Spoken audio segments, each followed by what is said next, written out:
In the early 2000s, Warner Brothers, the media powerhouse that owned DC Comics, took its first real steps into the video game world.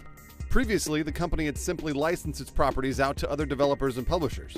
And up to this point, Batman's spotty video game track record proved that the strategy delivered mixed results at best. In an effort to exert greater control over the final product, Warner Brothers Interactive stopped merely licensing and took an active role in the games that featured the parent company's characters. To that end, Electronic Arts and Warner Brothers Interactive co-published Looney Tunes Back in Action. No one could have guessed that a game featuring Bugs Bunny and Daffy Duck would help pave the way for not only the best Batman game yet, but one of the most popular game franchises of this generation.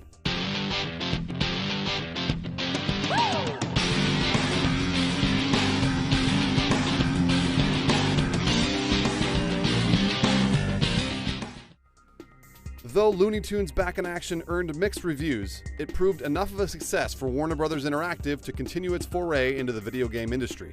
In 2004, it acquired the Matrix Online's developer Monolith Productions and partnered with Sega to co-publish the game in 2005.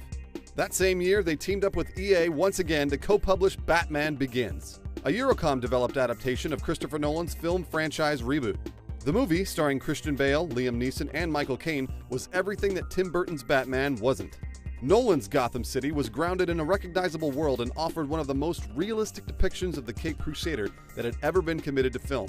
Well, as realistic as you can make a guy who dresses like Dracula and punches people in the head.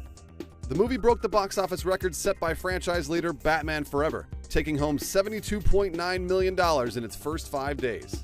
Not only that, but Batman Begins was embraced by fans of the character whose hopes had been dashed in 1997 by Batman and Robin, Joel Schumacher's cinematic travesty. Though Begins was a hit in theaters, the video game adaptation released for PlayStation 2, GameCube, and Xbox only earned average reviews. Players could sneak through levels inspired by the film, utilize Batman's extensive list of combat moves, and use gadgets and darkness itself to inspire fear in criminals. But while many of the ideas should have made for a solid Batman experience, critics knocked it for a lack of cohesion. Some reviews merely saw the game as a patchwork experience, with elements cobbled together from other more polished titles. Even with impressive visuals and the movie's cast reprising their roles as voice actors for the game, Batman Begins failed to make much of an impact, and would be the first and only console adaptation based on Nolan's franchise. In 2006, Warner Brothers Interactive continued its pursuit of video game success, purchasing a 10.3% stake in SCI Entertainment, the parent company of Eidos Interactive. Over the next few years, the relationship between WB Interactive and Eidos grew stronger, and Eidos got the license to produce games based on Batman. But before that deal could come to fruition, the Dark Knight's reputation needed to be built back up, brick by brick. In 2007, WB Interactive acquired TT Games, the parent company of Lego video game maker Traveler's Tales. Up to that point, the studio had created titles based on Lego versions of Star Wars and Indiana Jones. In 2008, Warner published Lego Batman, the video game, which, despite its Lego trappings, offered players plenty of authentic Batman goodness, like Batman and Robin teaming up to fight crime, a massive cast of supporting characters and villains from the comics, and scads of special costumes and gadgets to aid in the dynamic duo's quest against evil. As one of the most well-received titles starring Batman in many years, it was tough to find a game more loyal to the character's franchise. As it turned out, Lego Batman was merely a sign of things to come. During Warner Brothers Interactive's expansion, British developer Rocksteady Studios, which was founded in 2004, was hard at work on a new prototype utilizing the Unreal Engine 3.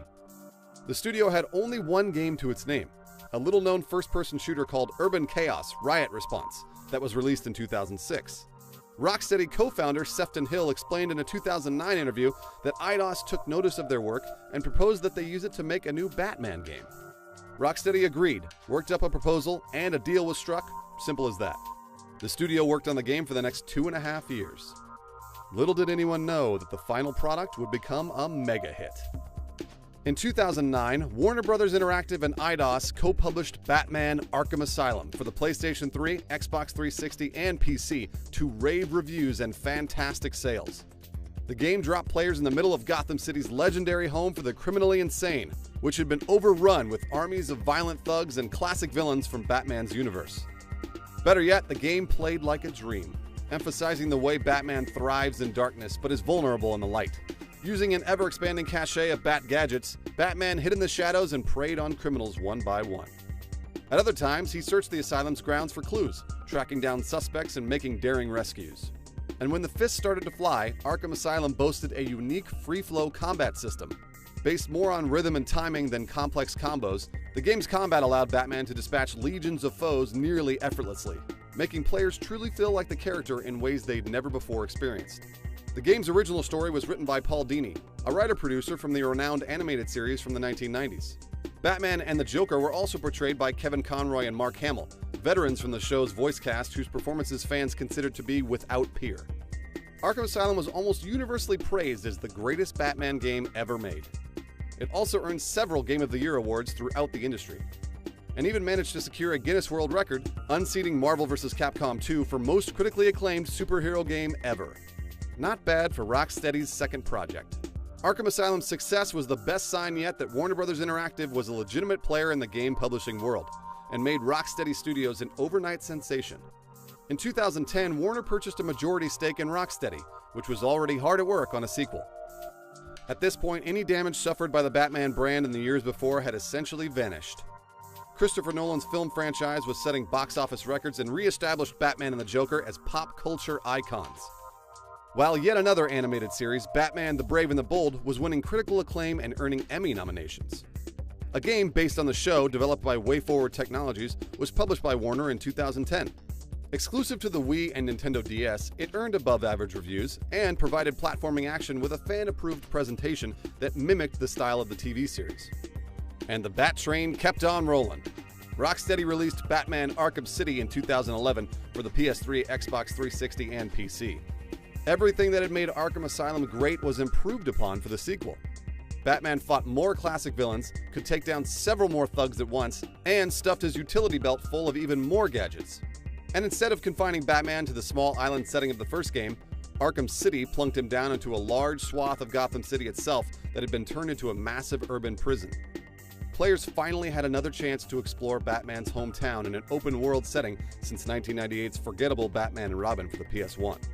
Once again, Rocksteady earned near-universal accolades for their game, with review scores surpassing that of the first, and selling 2 million copies in its first week of release, nearly half of its predecessor's total sales. It also earned a slew of awards, including Game of the Year from the official PlayStation magazine, and according to review score aggregator Metacritic, it tied for highest-rated game of 2011 with The Elder Scrolls V: Skyrim. In 2012, Traveler's Tales took a page out of Rocksteady's book and released LEGO Batman 2 DC Superheroes, which upped the ante in just about every way. In addition to offering players the chance to control Batman and Robin, the duo's superheroic allies like Superman, Green Lantern, and Wonder Woman were also available for the war on crime. Not only that, the game featured an open-world Gotham City made entirely of Lego bricks. Without a doubt, Batman has proven to be one of the most versatile video game characters of all time, having starred in titles that soared to the greatest heights of triumph and some that sank to the deepest depths of mediocrity. With that kind of resume, it's only a matter of time before the Dark Knight returns one way or another. You'd have to be some kind of Joker to think otherwise.